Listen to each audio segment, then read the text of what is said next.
Oh, g'day trendsetters, welcome back. So I've put a few thousand kilometres on the old F-truck now with the rebuilt engine, running like a champ, but I've been losing some radiator water of late, and I thought it was the old oil cooler behind the injection pump, but turns out it wasn't after a bit of investigating. It's the housing at the back of the water pump,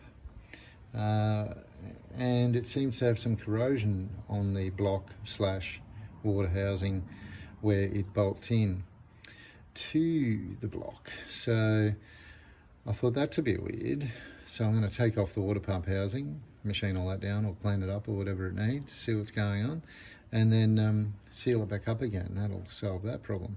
But while I was investigating how it all joined and connected and what it was plumbed to, I checked out my spare engine, and lo and behold, it's actually got the same evidence of corrosion as the one in the car.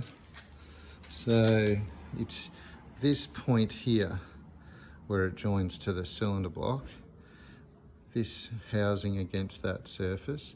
At the bottom of there, if I use a little dentist's mirror and have a look up in there, can't see much at the moment, but we'll get to it when I pull it apart. It's got corrosion at the same point. So I'm thinking something's going on there, might need a little bit more of a fix.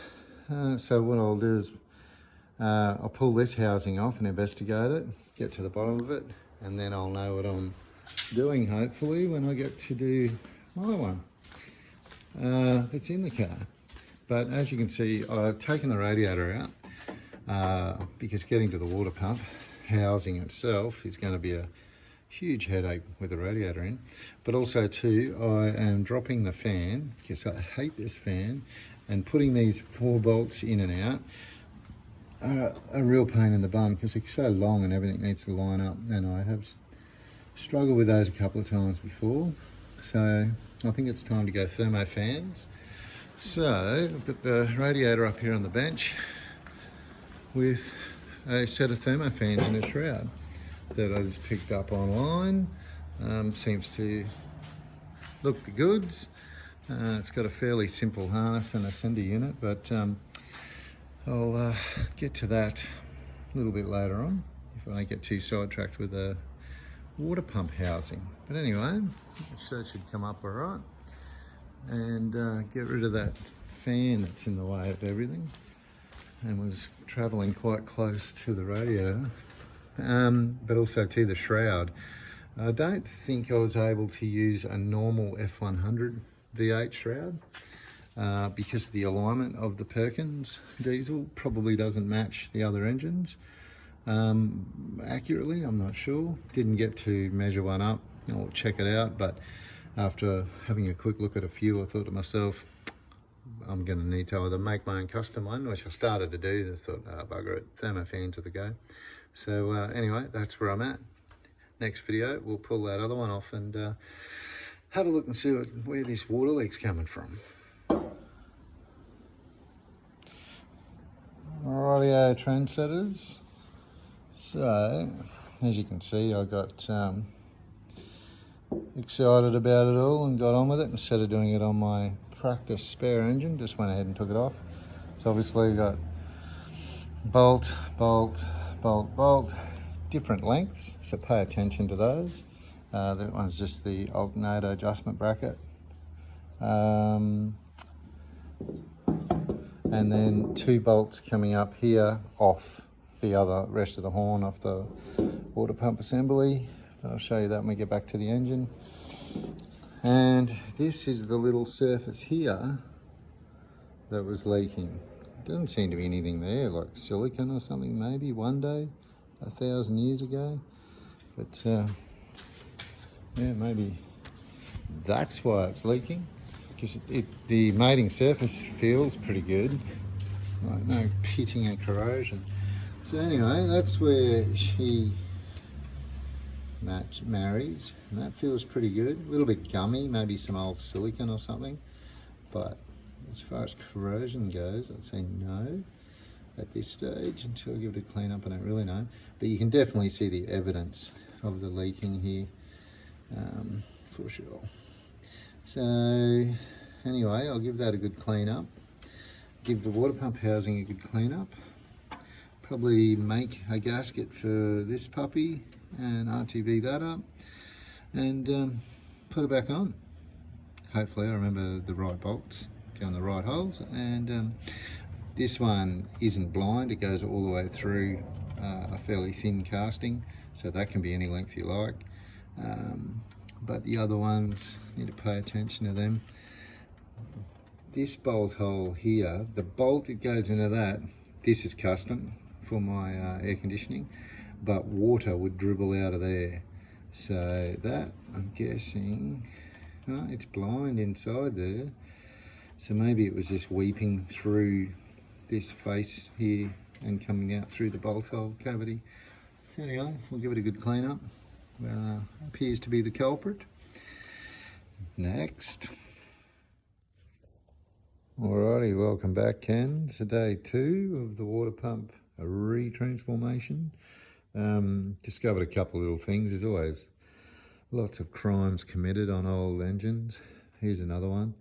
So on my engine in the ute, this bolt here has been replaced with this threaded rod, completely wrong thread pitch, and it looks like it's just been buried into the block and cross-threaded itself, and that's its idea of tight. And this bolt down here is a custom one because they've added the bracket for the air conditioner pump, so I'm guessing this is an over-length one. Heads look the same, so not quite sure what's going on there. Could be a little bit long for that blind section there, don't know, but it has been chopped off, which has got me suspicious. So I'm going to try and resurrect the thread in the block that's in the ute. I'll run a tap through that, use this bolt hopefully, pull this one out and check the lengths, and maybe use this one instead. So it's proving quite handy having a spare engine to compare crimes and use spare parts on. So anyway, I'll pull those out and we'll compare them. Okay, so this one is a little longer, which I suspected because they used it for the air conditioner pump adjustment bracket, the idler pulley, but it's pretty bent and it's been flat disc or ground. I reckon they've chopped it and lengthened it, old Game of Thrones style, hand forged, pretty rough. So this is a pretty okay match for length, and of course this is the standard one out of my spare engine. So this is the ridiculous thread that's cut stupid thread into the block, which is pretty amateurish. So anyway, we'll see if I can resurrect the thread and use the proper one. And because it's a little bit longer, hopefully it's got some unmolested thread in the block that can still hang on to it. And I guess that's what's probably caused my issues with not getting enough clamping force on this mating surface, resulting in the leak. Once that really thin layer of silicone product had sufficiently cracked and dried up. So anyway, I'll clean some threads up and see if we can't get this puppy in. So, and just a quick little intro to another handy thing around the shop is the little nut and bolt identification kit. Comes in metric, imperial and Whitworth, and makes it a bit easier to make sure you got the right thread. So it's 516 by 24. Makes it a bit easier so you're not running the wrong tap through, because some things are really close. It actually fits into a metric one quite well. Might be the M8x1. Fit well, but it bound up after 3 turns, so obviously it's not metric because this is 50 years old, this bolt, but just checked it anyway. But you could probably get away with a 1 tap, but eventually you'll start destroying threads inside, so knowing it's the right one is priceless. Cool.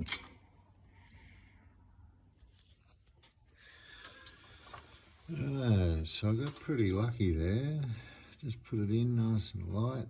and she's travelling in quite nice. Couple little chipping, tearing sounds as it's displacing the damaged thread from the weird threaded rod that we're using, but it's going in quite nice. So see how deep this is before it taps out, and we're in business. Alrighty, so you can see here just how much broken thread and gunge and stuff come out of that hole. So cleaned up really nice though. So, but because of all that stuff in there, we'll definitely need to poke a straw in there with some brake cleaner, give it a good squirt. Otherwise the thread locker won't like it much. But yeah, so far great success. And so I'll leave that one intact. I did have a plug in the side of the water jacket over here. I think that used to go to the heater, which has been disconnected for years after the original owner warped the head on this one because that hose popped. He disconnected it, which was fine in far north Queensland, but now I live down in the cold. Yeah, no heater in the utes, bit ordinary, but I'll get around to fixing that one day. But anyway, so I've got this one here I'm going to tap and use. That's 3/4, and obviously the sender unit doesn't fit in that, so I've got an adapter that's the wrong size again, but I'll thread and tap that for the sender. I've got this one here as well, so if I really get bored one day and reconnect my heater hoses, I'll just transfer it down to there. But for now, that's the winner chicken dinner. So I've got my tap set out, and I've got the right tap for my sender unit, which is a 5/8 NF18. So I've got that set up over here, and so I'll drill out that to the minor diameter, so I can that's 1/4 inch, 3/4 inch adapter. So I'll drill about halfway down, tap that for the sender unit, and whack that in and get the wiring started. Rightio. So I've chucked the radiator back in, as you can see, but here I was naively thinking that I would have a bunch load of room with the fan out of the way, but it just misses the AC pump, just misses the fan hub.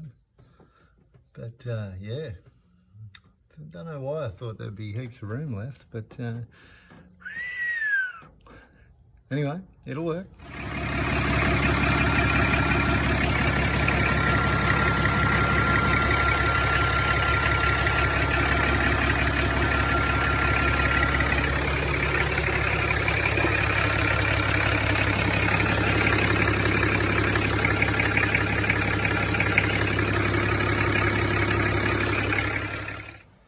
Rightio folks, so while you're away, I whacked the radiator back in, finished the wiring off, filled it full of water, and took it for a test drive. Because I've got air conditioning, I've got the 3 relay system. So instead of using diodes or whatever from the air conditioner, just the power wire from the air conditioner clutch triggers the first relay there on the far side there, the AC-SW, and that sends power to the power wires outputs on the other 2 relays. Guess they're both 5 posts, the 2 relays closest to me that power the fans. But there's plenty of videos on YouTube how to wire these, so no point showing you that. But that all works pretty good, works as it should. When I turn the air conditioner on, one of the fans comes on. Guess they're each on individual powered circuits and relays, so that's good. While I was driving along, got to normal temperature pretty normally, and obviously I couldn't tell if the fans were on, but when I got home, my temperature was in sort of the halfway in that operating normal zone, and when I looked, the fans were on. Within a few minutes it had cooled right down, like almost into the blue of idling, while idling. So I didn't see them, they didn't come off, they were still running, so I need to do some research and see what the cut-off temperature is for them. But apart from that, very happy with that. Cool. All right, well, I might do a follow-up later with the temperature switch, because it might be set quite high for a diesel, so I might need to swap that out for a different temperature range one, but or low really, if the gauge is going cool and it's still running. But anyway, I'll get to the bottom of that. I'll do a follow-up, but it's made a huge difference. Still can't get over how close they are to everything. I actually thought I'd be having heaps of spare room getting rid of the fan, but she's a tight little unit, that one. Alrighty, keep on trucking.